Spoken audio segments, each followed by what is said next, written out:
사랑하는 기쁨의 교회 성도 여러분 안녕하세요. 오늘은 다 같이 사무엘하 우리 9장의 말씀을 함께 묵상하도록 하겠습니다. 제가 여러분들을 위해서 사무엘하 9장의 말씀을 들려드리도록 하겠습니다. 제9장.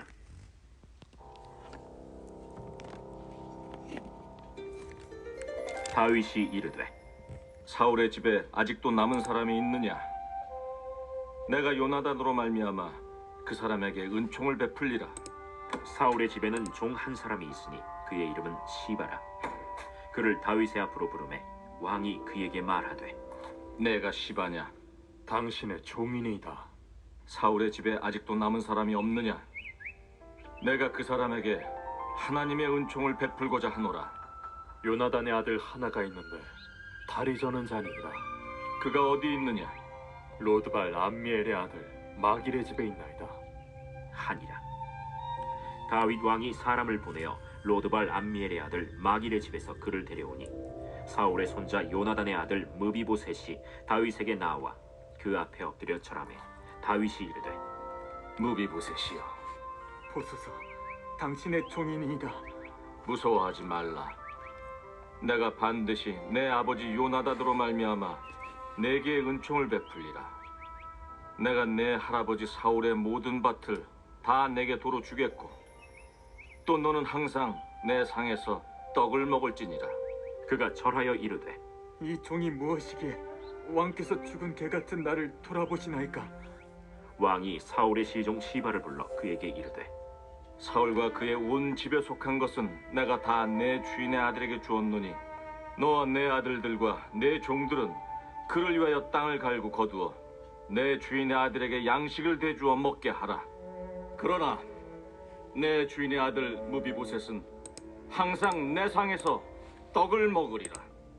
시바는 아들이 15명이요 종이 20명이라. 시바가 왕께 아뢰되 내 주 왕께서 모든 일을 종에게 명령하신 대로 종이 준행하겠나이다. 무비보셋은 왕자 중 하나처럼 왕의 상에서 먹으니라. 무비보셋에게 어린 아들 하나가 있으니 이름은 미가더라. 시바의 집에 사는 자마다 무비보셋의 종이 되니라. 무비보셋이 항상 왕의 상에서 먹으므로 예루살렘에 사니라. 그는 두 발을 다 절더라. 아멘. 우리가 어제 사무엘하 8장의 말씀을 통해서 하나님께서 여호와께서 다윗에게 승리를 허락하셔서 가는 곳마다 다윗이 승리했던 이야기를 함께 나누었습니다. 또한 다윗이 이스라엘을 다스릴 때에 하나님의 정의와 공의가 그것 가운데 임했고 다윗의 그 다스림 가운데 하나님의 정의와 공의가 드러났다고 어제 말씀이 기록하고 있는 것을 우리가 기억합니다. 그렇게 다윗이 승승장구하고 있던데 바로 그때의 일을 기록하고 있는 것이 오늘 말씀 사무엘하 9장의 말씀입니다. 하나님께서 함께 하심으로 다윗이 이스라엘의 왕이 되고 그가 이스라엘을 정의와 공의로 다스리던 가운데의 일을 소개하고 있는 것입니다. 그리고 오늘 이 사무엘하 9장의 말씀은 어제 8장에서 얘기했던 하나님의 정의와 공의가 어떤 모습으로 드러났는지, 사무엘하 기자가 말하는 그 정의와 공의가 무엇인지에 대해 오늘 말씀이 이야기하고 있는 것입니다. 다윗은 왕위에 오른 후에 사울의 가문 중에 남은 자가 있는지 묻습니다. 자신에게 마음을 다하여서 사랑의 신뢰를 보냈던 요나단으로 인한 그 약속을, 그 은혜를 갚고자 하고 그 약속을 지키고자 함이었습니다. 결국 다윗은 요나단의 아들이자 사울의 손자인 무비보셋이 아직 살아있음을 알게 됩니다. 우리가 무비보셋을 4장의 말씀 가운데 함께 보았는데요. 그가 어릴 적에 그 유모가 쫓아오는 이스보셋을 죽였던 레갑과 바하나를 피하려다가 무비보셋을 떨어뜨려서 다리를 절게 된 자였습니다. 다윗은 즉시로 자신의 시종들을 보내서 이 무비보셋을 자신의 궁으로 초대합니다. 다윗이 무비보셋에게 두려워하지 말라라고 말한 것을 보았을 때 아무래도 이 무비보셋이 다윗 앞에 나아갈 때 두려워하고 떨고 있었음을 우리가 알 수 있습니다. 자신의 할아버지인 사울이 다윗에게 한 일을 알았고 보통의 왕의 경우 왕위에 오른 후 직전 왕가의 사람들을 처단하는 것이 당연한 일이었기 때문입니다. 아마 이 자리에서 무비보셋은 자신이 처형당할 줄 알았던 것 같습니다. 하지만 다윗은 두려워 떨고 있는 무비보셋에게 충격적인 제안을 합니다. 먼저 무비보셋은 신분이 회복되었습니다. 다윗이 무비보셋을 만나서 대화하는 내용 중에 가장 많이 기록된 내용이 무엇이냐면 항상 왕의 상에서 먹으리라 하는 말씀입니다. 원래 무비보셋은 이스라엘의 왕자였죠.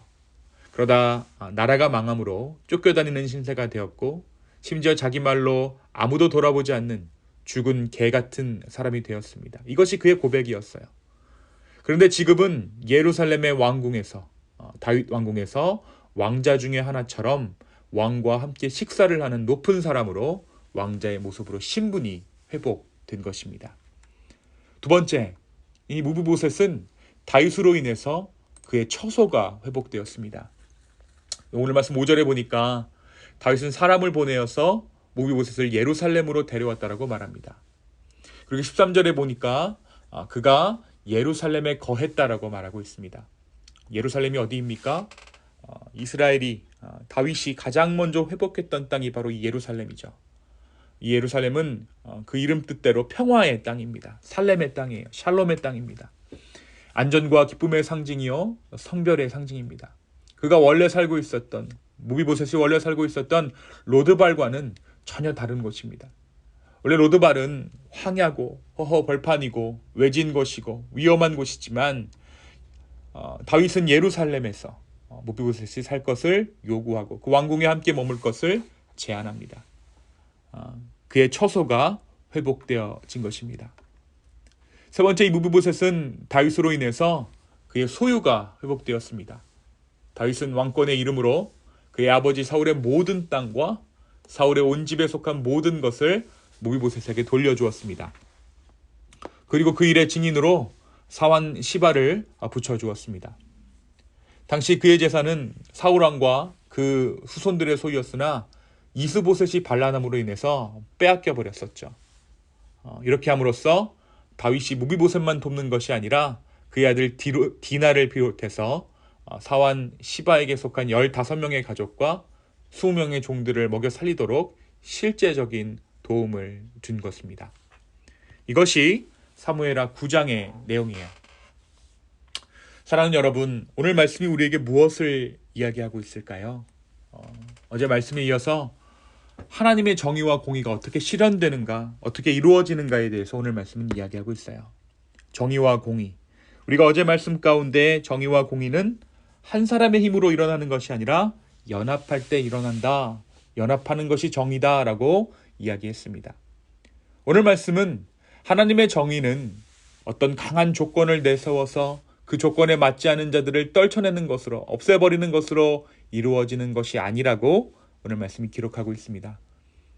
하나님의 공의는 강한 힘을 오히려 베푸는 것으로 인해 드러내고 서갑니다. 정말 전능하신 하나님, 무엇이든 하실 수 있는 그분이 그 능력으로 십자가를 담당하셨듯이 우리가 가진 힘과 능력으로 돕는 가운데, 사랑 가운데 하나님의 공의는 서갑니다. 우리의 한계를 넘어서는 사랑으로 하나님의 공의를 세워가는 우리 되기를 원합니다. 가장 궁극의 정의, 가장 궁극의 공의는 바로 우리가 행하는 그 사랑 가운데, 정말 하나님께서 우리에게 주신 그 사랑으로 이웃을 사랑하는 가운데 정의와 공의가 서가는, 우리의 원수를 사랑하는 것이 바로 정의임을 깨달아 알아서 우리의 한계를 넘어서는 사랑을 달라고 기도할 수 있는 저와 여러분의 오늘 하루 되기를 예수 그리스도의 이름으로 축원합니다. 두 번째, 오늘 말씀을 통해 우리는 다윗 앞에 선 이 무비보셋의 마음을 살피게 됩니다. 그는 정말 죽는 줄 알았습니다. 가문의 원수인 다윗이 자신을 죽이려고 하는 줄 알았습니다. 그러나 다윗이 무비보셋에게 베푼 것은 구원이었죠. 왕의 밥상이었습니다. 바로 우리가 이러한 처분을 받았다라는 것이에요. 죽을 수밖에 없는 우리가 하나님 앞에서 왕의 잔치 가운데, 왕의 밥상 가운데 함께 먹고 누리는 그 주권이 회복되었다라는 것입니다. 오늘 무비보셋은 다윗으로 인해 그의 신분이 회복되었고 처소가 회복되었고 그의 소유가 회복되었습니다. 죽어 마땅한 우리에게 임한 은혜도 이와 같습니다. 하나님은 죄인인 우리를 아들이라고 불러주셨고 왕같은 제사장으로 회복시키셨으며 정말 그의 피와 그의 몸을 우리 가운데 나누심으로 왕의 식탁 가운데 우리를 초대하셨습니다. 또 주 안에서 우리는 황폐한 이 땅 가운데 살지만 교회를 통해 이 땅을 회복시키시는 그 섭리 가운데 하나님 나라 가운데 우리가 살아갑니다. 또 우리 주님으로 인해서 주로 인해 우리는 이제 부요한 자가 되었습니다. 우리의 소유가 회복되었습니다. 우리는 하늘의 그 영광의 기업을 소유한 자가 된 것입니다. 어떻게 일이 우리에게 일어났습니까? 다윗이 요나단과의 약속을 잊지 않고 지키듯 주께서 약속하신 바를 기억하셨기 때문입니다. 우리가 예수 그리스도의 이름으로 기도합니다 라고 말할 때 이 말이 무슨 말이냐면 하나님 아들 예수 그리스도로 인해 행하신 그 자비를 기억해 주십시오. 그 십자가의 은혜를 기억해 주십시오라는 그 말이 바로 우리가 예수님의 이름으로 기도합니다 라는 그 기도의 의미입니다. 오늘 우리가 예수 그리스도의 이름으로 기도할 때 주님께서 우리에게 하신 그 아들 예수 그리스도를 십자가에 못 박음으로 약속하신 그 약속을 기억해 주실 것입니다. 십자가에서 새기신 그 사랑을 우리의 엎드림 가운데 날마다 확증시켜 주실 것입니다. 주께서 주신 이 회복의 은혜를 날마다의 삶 가운데 두렵고 떨리는 마음으로 나아갈 때 정말 우리 가운데 회복되는 줄로 믿고 나아가는 저와 여러분 되기를 소망합니다. 주님, 내가 죽을 수밖에 없습니다. 그러나 예수님의 이름으로 기도합니다. 주여, 당신의 그 은혜를 기억하게 하여 주시옵소서. 이 고백으로 주 앞에 나아가는 저와 여러분의 오늘 하루 되기를 예수 그리스도의 이름으로 축원합니다. 이 시간 함께 기도하겠습니다. 주님, 우리가 다시 한번 주 앞에 은혜를 입고자 나왔습니다. 죽어 마땅한 우리를 살리시고 하나님의 은혜 가운데 거하게 하심에 주님 감사합니다. 오늘 하루 가운데 이 하나님의 은혜를 우리가 기억하게 하여 주시옵소서. 하나님의 정의와 공의를 사랑으로 세워가는 자들 될 수 있도록 인도하여 주옵시고 우리의 육신 가운데 우리 영혼 가운데 새겨져 있는 그 십자가의 공의로 말미암아 우리가 살아갈 수 있도록 주 우리 가운데 함께하여 주시옵소서. 감사합니다. 이 모든 말씀 살아계신 예수 그리스도의 이름으로 기도하였습니다. 아멘.